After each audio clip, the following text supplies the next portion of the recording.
What's going on? Got me a little something right here. This is called birch bark. And basically, man, this stuff, man, it's a bark that grows on a tree. Here's what the inside looks like. Let's see if I can get away from this light for a second. Not much, but birch bark.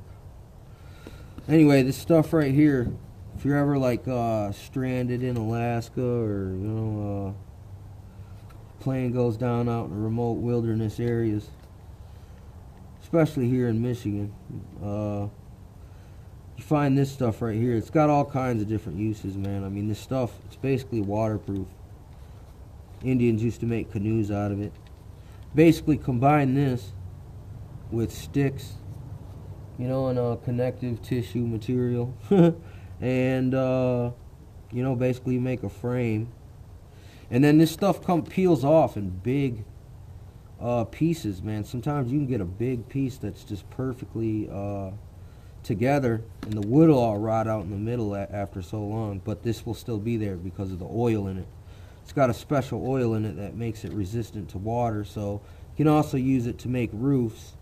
But downside to using this to make roofs is that there's another property to it, dude. You just take a little piece like this and you peel it off.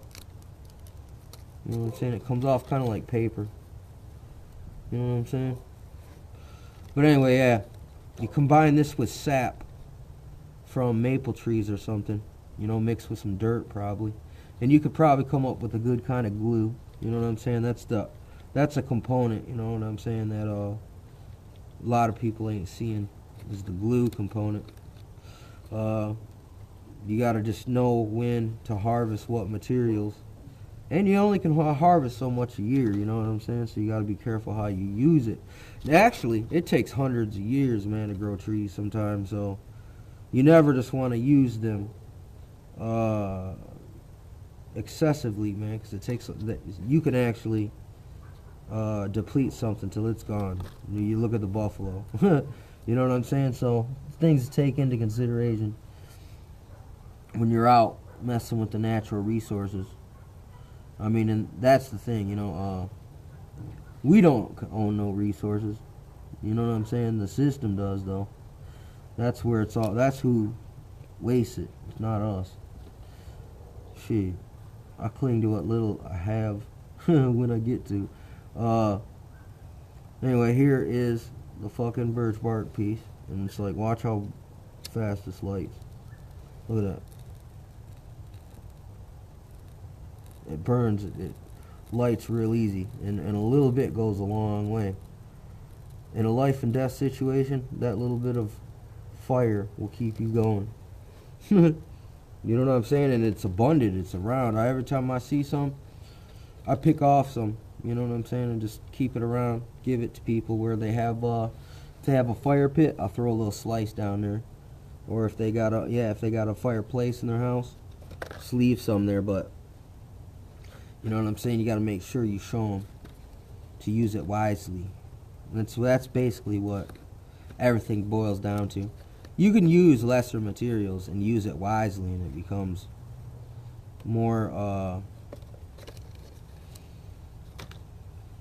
reasonable to even sometimes some of the older, more traditions, man, were the right traditions, and people kind of are disconnected from that. Like, I think I seen something about an axe made in the late 1800s is still sharp and it cuts better than the axes that we had in the 90s, I think, probably, when I heard about this. So, those ancient tradition techniques of making things, some of them that was where it was at.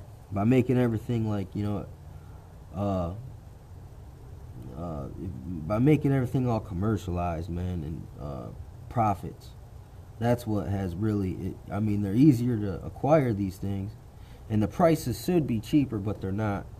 Now, because all the advanced systems they use to replicate these things with speed, costs a lot of money, so it would be better just to buy the old school method for that was more expensive, but if it lasts forever, as opposed to something that, you know, only lasts for a few seasons and then it's meant to be replaced by the next updated technology that is really less, there's less technology for some reason. It's less technical than the old school method in the long run, you know what I mean? So we've been set up, man, for this failure, you know what I'm saying?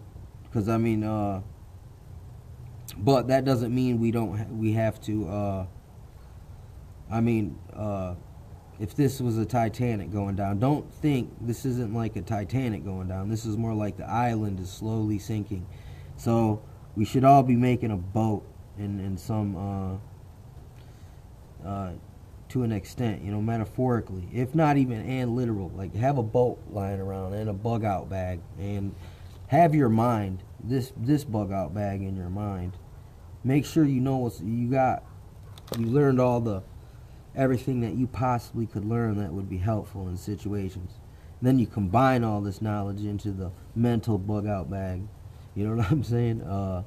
And it becomes less overwhelming. That's why, I mean, Hollywood kind of makes it seem like, look, dude, if we had to live off the land, we would just die, and the wolves will eat us, and the mosquitoes will kill us, and all this.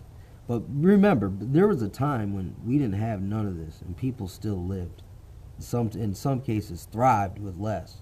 So don't fall for that deception there, dude. Just reconnect with history a little bit, and just by being entertained to, like, you watch an old school catapult. By seeing that, you're like, wait a second, I could replicate that now. That's how old school technology applies. I mean, a catapult can also be used as a crane to lift things that are heavy. So I mean, it just shows you how you can use this for war. You can use this for doing things. You know what I'm saying? It just depends how you use it. So birch bark,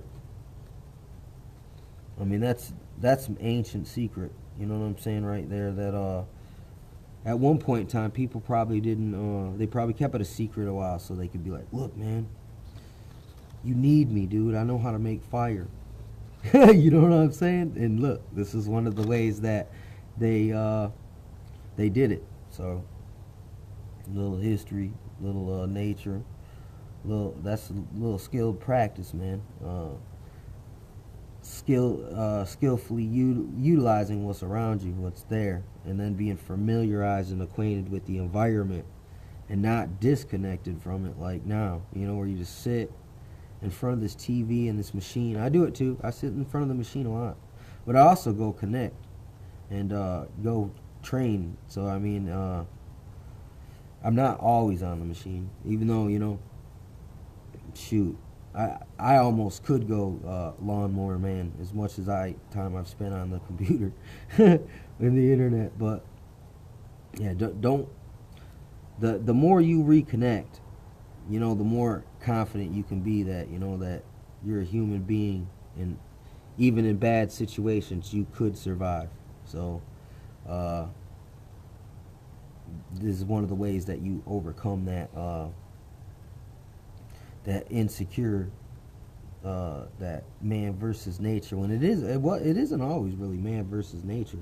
The water, fucking, we drink it, the air we breathe it, the fruits we eat it, and the animals we eat them. So, you know, it isn't man against nature. It's really, we're both there for each other. You know what I mean? But we've been detached from that. But you can reconnect with that understanding and put it into application in your, you know, your experience.